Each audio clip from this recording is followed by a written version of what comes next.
Salut à tous et bienvenue dans cette nouvelle vidéo, j'espère que vous allez bien. Aujourd'hui, on va parler de mes achats et mes réceptions depuis le début de l'année.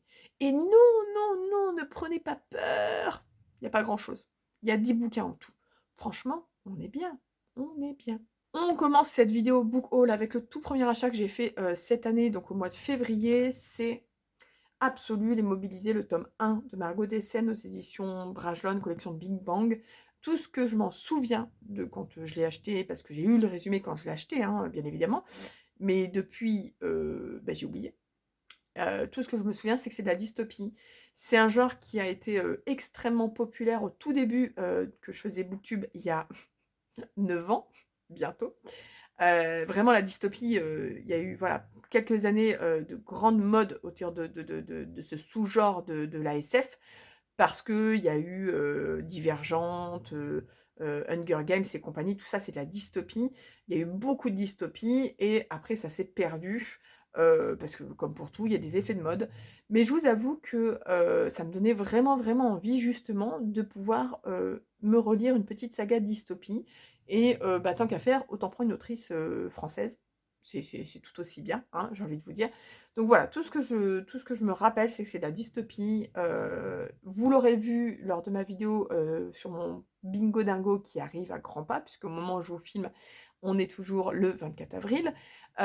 Il est prévu dans le bingo dingo, donc j'ai bon espoir de le piocher et de le lire prochainement, surtout que de mémoire, l'autrice avait dit dans un TikTok ou quoi, que le tome 2, normalement, devait ne pas trop tarder, justement. Donc, je ne sais pas si c'est pour la fin d'année ou pour début d'année prochaine, mais le but, justement, c'est pas de laisser poireauter ce tome 1 pendant 3000 ans dans ma pile à lire. Ensuite, celui que je vous présente, je l'ai déjà lu, mais en même temps, vu la taille, vous comprendrez pourquoi. C'est L'impératrice du sel et de la fortune de... Alors, je ne sais pas si je le prononce bien, et je m'excuse d'avance si je le prononce mal. Ndivo. Je sais pas, en fait, le NGHI, je sais pas comment ça se prononce clairement. Je le fais à la française, mais je m'excuse d'avance si c'est pas bien dit. Donc, Ngivo, aux éditions de La Talente. Alors, c'est tout petit, clairement. Je l'ai pris aussi en hardback, parce que, quitte à faire peu d'achats, autant se faire plaisir, j'ai envie de vous dire. Il est magnifique, il était super sympa à lire, vraiment, j'ai adoré. Le tome 2 sort au mois de mai, si je dis pas de bêtises, donc voilà. Voilà. Il fera partie certainement de mes achats quand j'aurai validé des, des colonnes ou des lignes dans mon bingo dingo. Mais voilà, vraiment, magnifique travail sur la couverture, sur l'objet livre en lui-même. Et j'ai très hâte d'avoir le tome 2. Ça, c'est un tome 2 que je n'ai pas encore lu, mais qui est aussi dans mon bingo dingo. Vous allez le reconnaître. Il s'agit du tome 2 de Capitale du Nord, de Claire Duvivier, Mort-Auger, aux Forges de Vulcain, pour la maison d'édition.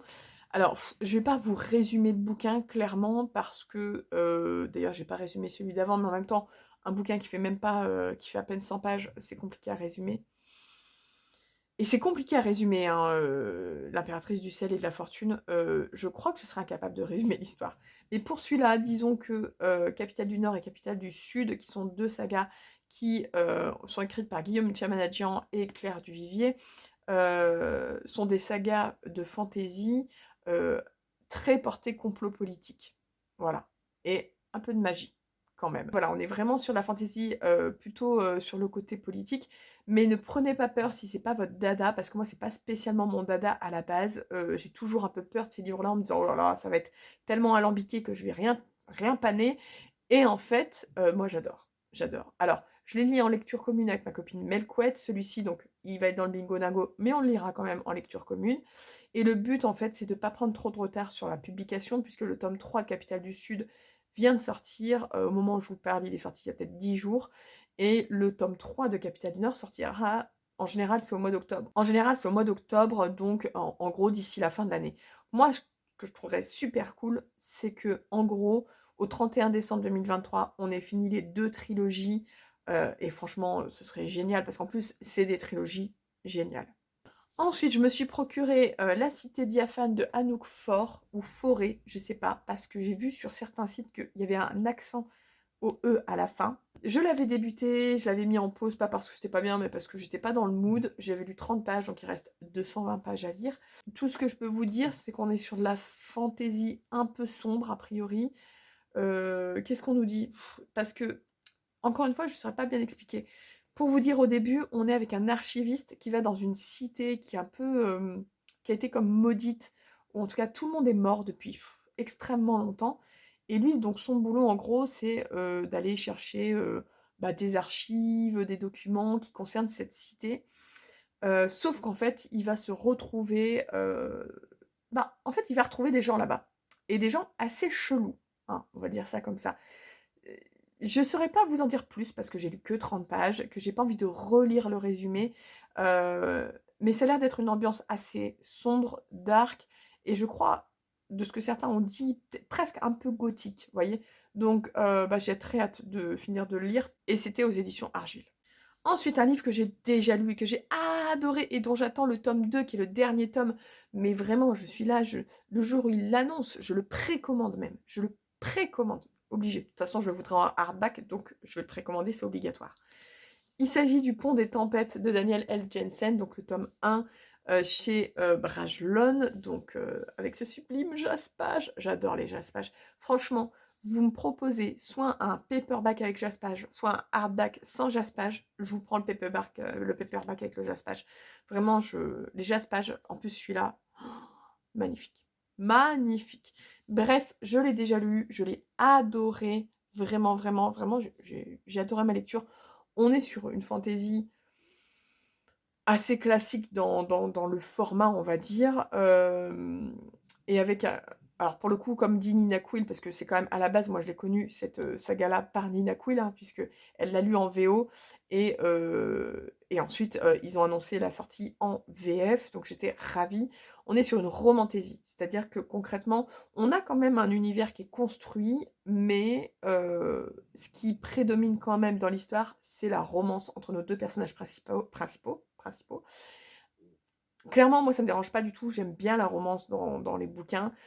En plus, je trouve que pour le coup, contrairement justement à de la romantaisie young adulte, l'univers, est beaucoup plus construit, il y a quand même quelque chose de l'ordre du complot politique, il y a quand même des voilà, moi personnellement, je trouve les personnages et l'univers beaucoup plus construits donc voilà, ça m'a parlé complètement et la romance m'a complètement hypée. Franchement, j'étais vraiment hypée par leur romance, mais à 100. Vraiment, j'étais, limite vous me donniez des pompons et j'étais là en train de faire: «Ouh, ouh, ouh, ouh, allez-y, allez-y, ouh!» Donc on est sur une romantaisie adulte, il y a une scène de fion, mais alors vraiment, elle est pas franchement très décrite, très détaillée ni rien.